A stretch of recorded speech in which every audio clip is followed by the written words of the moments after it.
I am Stephen Wong with the Real Review, and I'm sitting with my fellow master of wine, Jane Skilton. Morning. Morning. I know it's been a few days of tasting. Absolutely. Nearly there. Well, actually not nearly there, judging by the board, but we'll soon be there.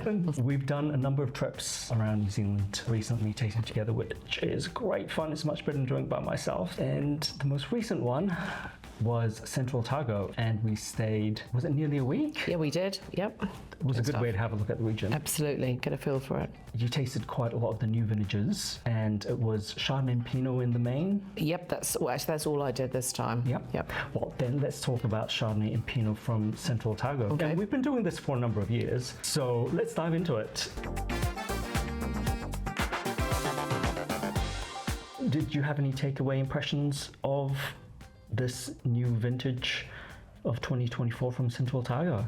Obviously, a real believer in visiting the region to do the tasting, because this is great sitting in the room and we have time to think and concentrate. But week finishes with the formal tasting, which we both do blind, and the spring release tasting. I chose this year just to do the 24 vintage because I think that it's really interesting when people put in lots of different vintages, you know, they're quote latest releases, but to get a real snapshot of a vintage, I wanted to just concentrate on the wines that were in bottle from 24 vintage. So I did Pinot the first day and then I did Chardonnay the second day. There were quite a few winemakers who talked about 24 being a very highly regarded vintage, and that they listed 23 and 24 as both being very, very good back-to-back vintages. Did you think that 2024 perhaps was a really good vintage? Winemakers seem to be kind of universal regard for the 24s, and the tasting is organised by region, or sub-region should I say, so that you can get a snapshot. There's not only of a vintage but also of a particular region, taste all those wines together. And I must admit that I wouldn't have known what the vintage was I started with, but I was scoring them and tasting them and thinking, wow, I'm actually giving quite a lot of high scores here, and I'm notoriously not a generous scorer. I sat and looked at them and I thought, wow, these wines really are, there was an expression of fruit, there was concentration, there was still a lovely precision to the wines. Well, for the first sub-region, I thought maybe it's a fluke, maybe it's the first morning, the sun is shining out of the window, you know, all is right in the world. And then I moved on to another sub-region and thought, well, gosh, the same pattern is emerging here. These wines are some of the most exciting ones that I've seen in my time here. Now, there are obviously going to be people who maybe just didn't do as well, or that's human nature. But as on the whole, I was excited. That's actually a great endorsement. It is indeed. I have a question then, actually, because you tasted the 24s, but you also had a look at some of the wines from other vintages during the trip. Yep. A handful of producers, quite good producers, should release their wines quite late. I think we visited one kahiri who actually ages for longer, and they were releasing the 2021s. What is your view on when producers release their Pinots, whether they should aim to all sort of release the same vintage? What effect or what impact does that have? Oh, that's a really good question, because obviously neither you or I are running a wine business, so we you know, then the pressures of releasing wine maybe, or holding it back, would be, you know, dependent on the individual producer. It's difficult because when you're compiling a report, you know, what do you do? Normally, you know, if you look at other reviews, they're all done of a particular vintage. I worry that some of the better wines sometimes get slightly rushed onto the market more quickly than maybe you and I would like. This is the first time I've done them all as one vintage, and maybe some of the other ones sort of slip through the net a little bit. It's too hard to concentrate on different parameters, different things all at the same time. So that's why I'm moving to one vintage, and you know, and that's it. And by the same token, if you see a really old wine show up somewhere in a lineup, there's always the question of why has that wine come through? Yes. You know, are they holding it back at the winery? Have they not sold it? Has it been sitting in barrel for the last 3 years? You know, what's going on? Why is there this older wine in the lineup? And they can look sometimes a lot more developed than the other wines, and then other times they kind of look quite fresh, which to me is a positive. Yeah, absolutely. I mean, again, but that comes down to producer by producer, doesn't it? So there are people who release, after a little bit of time, and then you think, I could absolutely see why they do that. That's their decision to make. And I think it's because in New Zealand we've driven this narrative that we are predominantly making these incredible, fruit-infused, vibrant wines, which even if they have cellaring potential, also look kind of delicious when they're first released. You don't often get some of those more truculent, less assertive wines.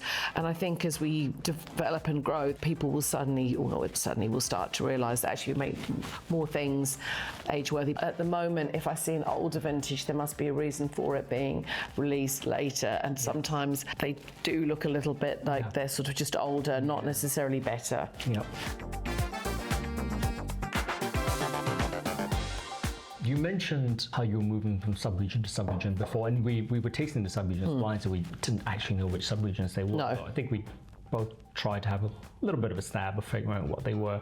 Right. Some of them may be easier than others. Yep. Do you think that sub-regionality actually does shine across all sub-regions? Are there some that are easier to spot? Are there some that are still sort of evolving? So in the past, I would have said no, because people talk about Bendigo, it's really, concentrated and tannic. And sometimes it's not. You taste the wines, I think these are beautiful wines, and they're not necessarily tannic. And then we're told Gibston, only necessarily works better in the less cool years, but then we've tasted wines from cooler years, which are beautifully floral. Yeah. So I don't like those necessarily overarching kind of things. But this time, I did think there were some regions that had done slightly better in a strong lineup than others. Yes. Did you think there was lots of winemaking? What was your impression? About winemaking?